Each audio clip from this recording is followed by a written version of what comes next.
የወርቁ ጦርነት Before the conflict started in 2023, it was the country's economic lifeline, accounting for more than half of its exports. But now it has become a currency of war. We know who's in charge of security in Adkhultat, Tsagay Marks. We know who Tsagay Marks' boss is, Migwa Haile. Right? So at the very least, if these people aren't involved in it, they are negligent, right? They haven't done anything to stop it.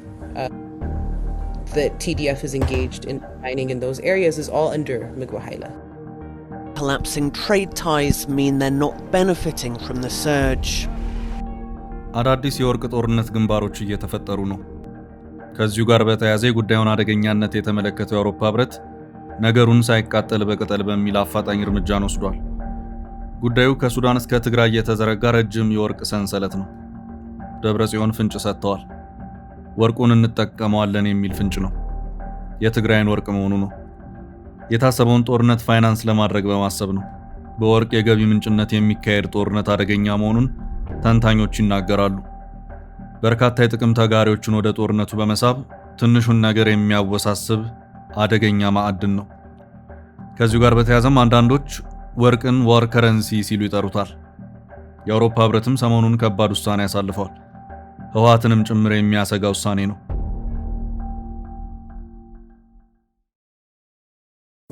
በመሃል ሲኤምሲ አፍሪካ ኮንቬንሽን ሴንተር ፊት ለፊት ዘመናዊ ኮምፓውንድ መኖሪያ መንደር ከድሪም ቢልደርስ ሪል ስቴት በ10% ቅድመ ክፍያ እስከ 50% የባንክ ብድር አመቻችተናል። ባለ 1 መኝታ በ73 ካሬ 720 ሺህ ብር ቅድመ ክፍያ፣ ባለ 2 መኝታ በ106 ካሬ 1 ሚሊዮን ብር ቅድመ ክፍያ፣ ባለ 3 መኝታ ከ136 ካሬ እስከ 192 ካሬ 1.3 ሚሊዮን ብር ቅድመ ክፍያ አዘጋጅተናል። በውስጡ ባለ 5 ኮከብ ሆቴል፣ መኪና ማቆሚያ፣ 4 ሊፍት፣ ስታንድ ባይ ጄኔሬተር፣ መዋኛ ገንዳ፣ የልጆች መጫወቻና 4000 ካሬ የዌልነስ ሴንተር አለው። 100% ለሚከፍሉ 30% ቅናሽ። አሁኑኑ ይደውሉ። ስልክ 0919134154 ድሪም ቢልደርስ ሪል ስቴት። ህልሞን እንገነባለን።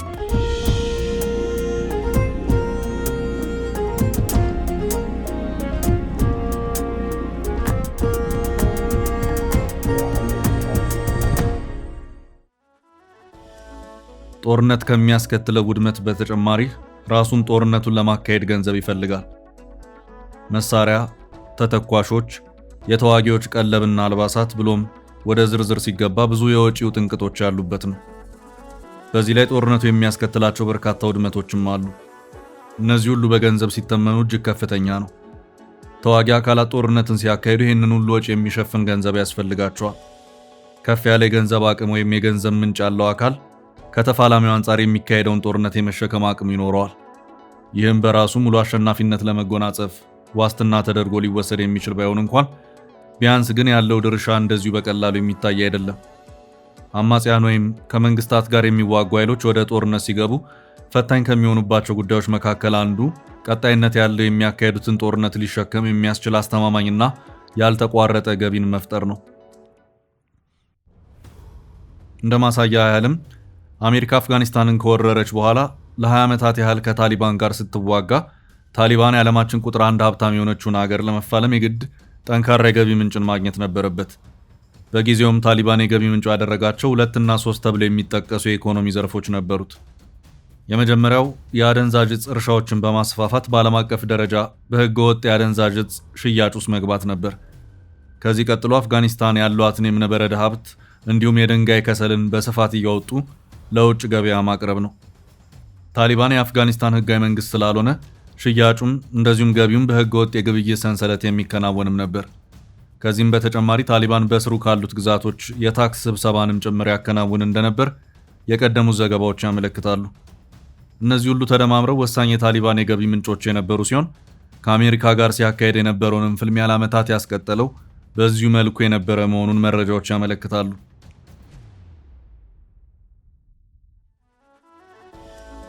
ከሁሉም በላይ የታሊባንን የገቢ ምንጭ የአንበሳውን ድርሻ ይዝ የነበረው ኦፒየም የተባለው የአደንዛዥ ዕፅ ኤክስፖርት ነበር።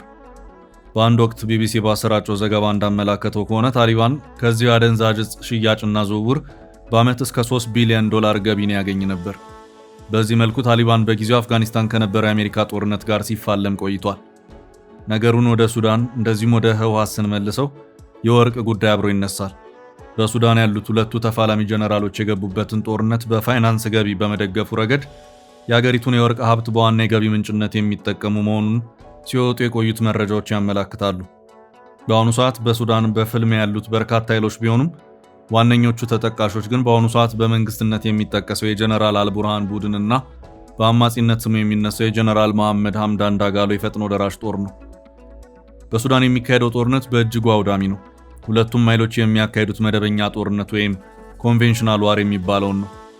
ሁለቱም ተፋላሚዎች ድሮኖችን ይጠቀማሉ። ሁለቱም ኃይሎች ከታንክ እስከ መድፍና የዋርፌር መሳሪያዎችን የታጠቁ ናቸው።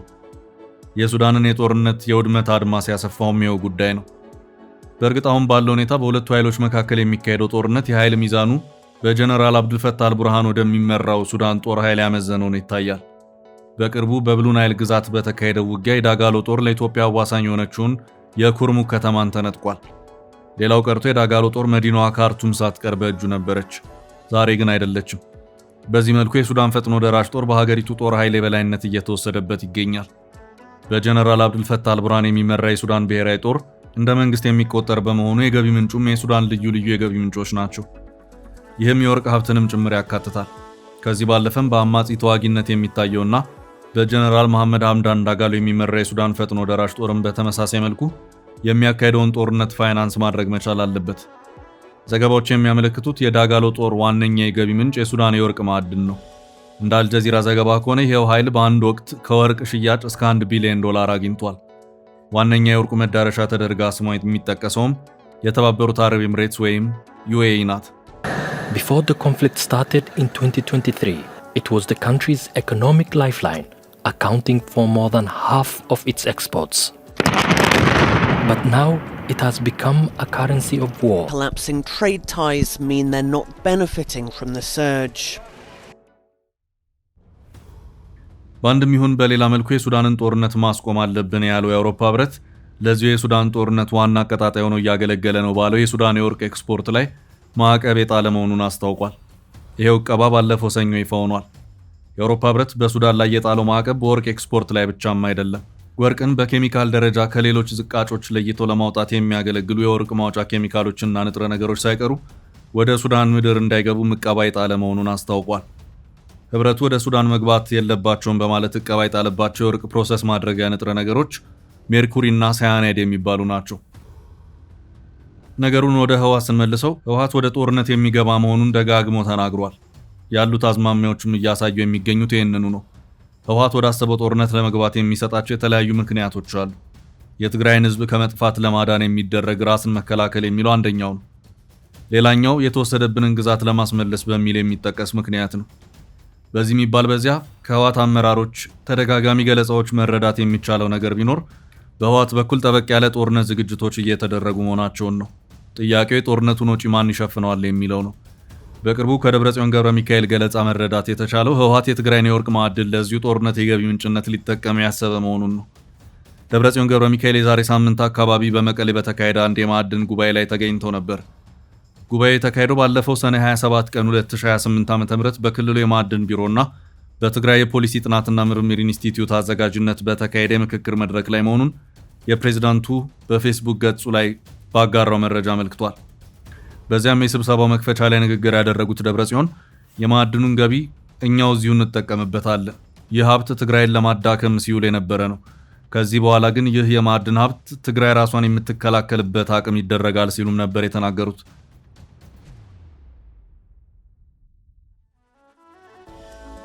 ደብረጽዮን በዚሁ ንግግራቸው አክለውም ትግራይ ማዕድን ለህዝቡ ጥቅም ከመዋል ይልቅ በህዝቡ ላይ ጥቃት ለፈጸሙ አካላትና ኪራይ ሰብሳቢዎች ሲጠቀሙበት ነበር ሲሉም ነበር የተናገሩት።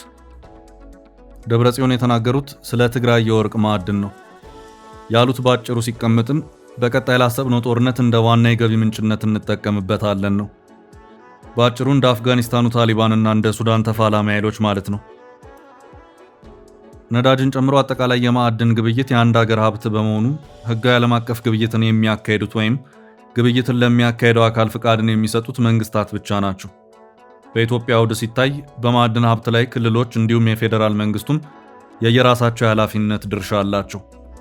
በወጪ ግብይቱ ወይም በኤክስፖርቱ ረገድ በኩል ሙሉ ስልጣንና ኃላፊነቱ ያለው የፌዴራሉ መንግስት ነው። በገቢ ክፍፍሉ ላይ ክልሎች የየራሳቸው ድርሻ አላቸው። ከዚህ ውጪ መንግስታዊ ባልሆኑ አካላት ወይም ነን ስቴት አክተርስ በሚባሉት ቡድኖች የሚካሄድ ዓለም አቀፍ የማዕድናት ግብይት የሚቆጠረው እንደ ህገ ወጥ አሰራር ነው። በዓለም አቀፍ ደረጃ ያለ ልምድ ነው። በተለይ ደግሞ ማዕድናት ከጦርነት ጋር ሲተሳሰሩ ህገ ወጥነቱን የበለጠ እያጎላው የሚሄድ ይሆናል። የአውሮፓ ህብረት ከሰሞኑ በሱዳን የወርቅ ማዕድን ማውጣትና ኤክስፖርት ላይ ማዕቀብ መጣሉን ይፋ ያደረገውም ከዚሁ ጋር በተያያዘ ነው። አሁን ህወሓት እየሄደበት ያለው መንገድም ይህንኑ አካሄድ የተከተለው ነው ይታያል። አካሄደዋለሁ ላለው ጦርነት ታሳቢ ያደረገ የገቢ ምንጭ የክልሉን የወርቅ ማዕድን መሆኑን ደብረጽዮን በማያሻማ መልኩ በግልጽ አስቀምጠዋል። ጥያቄው ህወሓት ይህንኑ የወርቅ ማዕድን ለውጭ ገበያ አቅርቦ ዶላር የሚያገኘው እንዴት ነው የሚለው ላይ ነው። አሁን ባለው ሁኔታ ትግራይ የምትዋሰነው ከኤርትራ ጋር ብቻ ነው። ህወሓት ከኤርትራ መንግስት ጋር ፈጥሮታል ከሚባለው ግንኙነት አንጻር ወርቁን የማስወጣቱም ስራ ሊሰራ የሚችለው በዚያው አቅጣጫ እንደሆነም ይገመታል።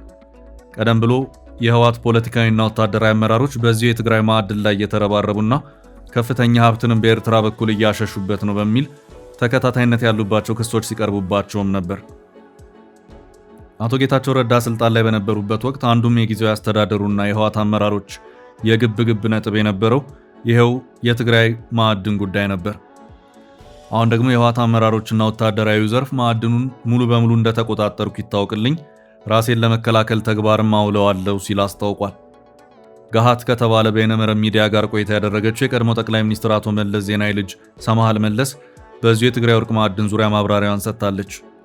ሰማሃል ቅድመ ጦርነት የህወሓት ዋነኛ የገቢ ምንጭ በምዕራብ ትግራይ የነበረው የሰሊጥ ምርት ነበር ያለች ሲሆን አሁን ግን ነገሮች ተቀይረው ወደ ወርቅ ማዕድን ገቢ ዞረዋል ስትልም አስታውቃለች።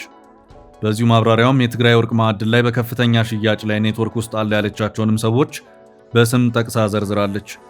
በዚሁ ማብራሪያውም ፈትለ ወርቅ ገብረ እግዚአብሔር ወይም ሞንጀሪኖ፣ የፈትለ ወርቅ ወንድም ዳዊት ገብረ እግዚአብሔር እንደዚሁም ጀነራል ምግብ ኃይለ ዋኖቹ የትግራይ የወርቅ ማዕድን የንግድ ኔትወርክ አቀባባዮች ናቸው ስትልም ተናግራለች። We know who's in charge of security in Ad Khultat, Tsaggai Marks. We know who Tsaggai Marks' boss is, Migwa Haile, right? So at the very least, if these people aren't involved in it, they are negligent, right? They haven't done anything to stop it. The TDF is engaged in mining in those areas is all under Migwa Haile. ዋነኛው የወርቁ ንግድ በኢትዮ ኤርትራ ድንበር ላይ ይከናወናል። የወርቁ መዳረሻም የተባበሩት አረብ ኤምሬትስ ነው ስትልም ሰማሃል ተናግራለች። የኢትዮ ኤርትራ ድንበር ዋነኛው የማዕድን ሽያጭ ማዕከሉ ነው። በዚህ ጉዳይ ዋነኛ ስራውን እየሰራ ያለው ጸጋይ ማርክስ የተባለ ሰው ነው።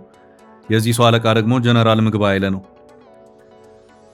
በዚህ አካባቢ ያለውን የቲዲኤፍ ኃይል የሚቆጣጠረው ምግብ ኃይለ ነው ስትልም ሰማሃል ማብራሪያውን ሰጥታለች።